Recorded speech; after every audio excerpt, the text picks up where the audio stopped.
This is my summary of my research report.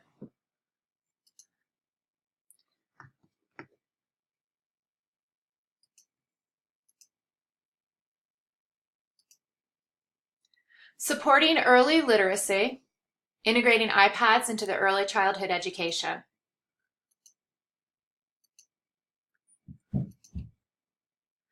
Technology integration in preschool. In the past, there's been big concern about the passive use of technology for children. The American Pediatrics and the NAEYC prescribed extremely limited screen time for young children. However, this has recently changed. New recommendations for the 21st century learner. Both the NAEYC and the American Association of Pediatrics have changed their technology position to state that the active use of technology can be beneficial for young learners. This is a big change and a big switch of general feeling in early childhood education. One of the main concerns of early childhood education and its curriculum development is to make sure that everything is developmentally appropriate, or DAP, which stands for developmentally appropriate practice, which the very basic meaning of is just meeting students at their cognitive and physical developmental levels. When the integration of technology and interactive media in early childhood programs is built upon solid developmental foundations, and early childhood professionals are aware of both the challenges and the opportunities, educators are positioned to improve program quality by intentionally leveraging the potential of technology and media for the benefit of every child. I feel like this is a really big statement coming from the NAEYC, and it's supporting active use. And I think the iPads are a perfect technology tool to use in preschool settings. iPads can be promising tools for early childhood educators. They're highly interactive. There's just a ton of high quality apps out there designed for young students. With very simple interface that make it easy for them to use independently and also with a little support. They can encourage creativity. They support learners creating and building their own knowledge.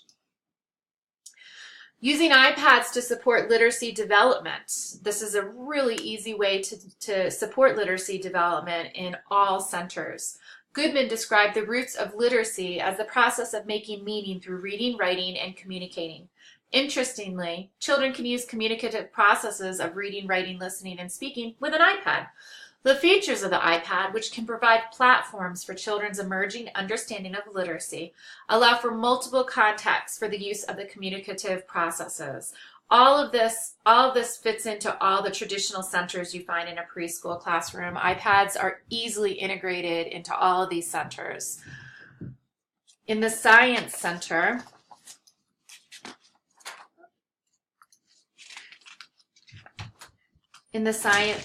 you could have the students keep a video or audio journal of some of their weekly experiments.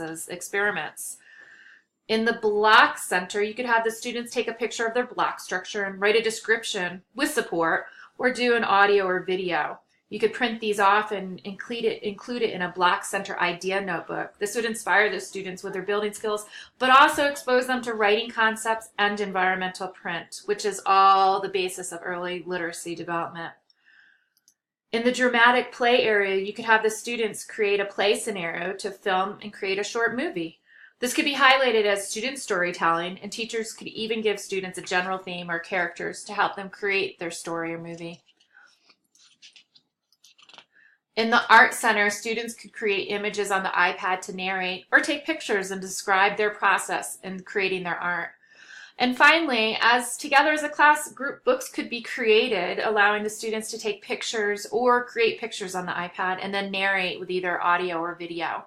An example would be the students to create a traditional ABC book, but include pictures they've taken with the iPad of things around the classroom. The pictures could also have some of their students' artwork depicting the letter. All these activities could then be uploaded onto the class website for parents and students to view and comment. Limitations. Of course, probably the biggest limitation, now that some of the philosophy of early childhood development has changed to include technology, active technology. So I think the biggest limitation is money. It always comes down to money. Traditionally, preschools don't have a huge budget, and a lot of early childhood materials cost quite a bit of money. Like I said, traditionally, there's just not been a line item in most budgets for technology.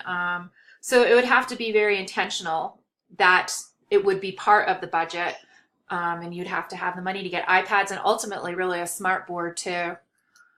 Also, teacher training. You'd have to really have good professional development so teachers would know how to actively use iPads for creation tools for the students. It would have to be pretty regular and ongoing. Ideally, teachers would be able to engage in a personal learning network to help support them and grow. And then finally, in early childhood classrooms, you have to always consider classroom management with young students. And using an iPad, you would really need to have a teacher dedicated to helping support the children while they're using the iPad. So you need to make sure that you maintained your ratio of student to teacher, and that you were able to really utilize it as a tool. And to do that, you have to make sure that you have enough teachers in the classroom to support.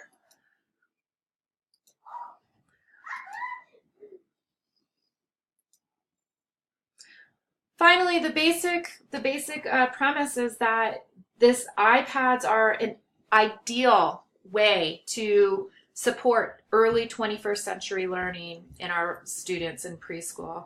They have the ability to do that. There's many apps out there that are designed for young students with really simple and basic ways to use them. iPads are perfect for small hands. They're just so many different ways to incorporate them into the early childhood classroom. And this is the way to the future for our digital natives. Thank you for watching my presentation.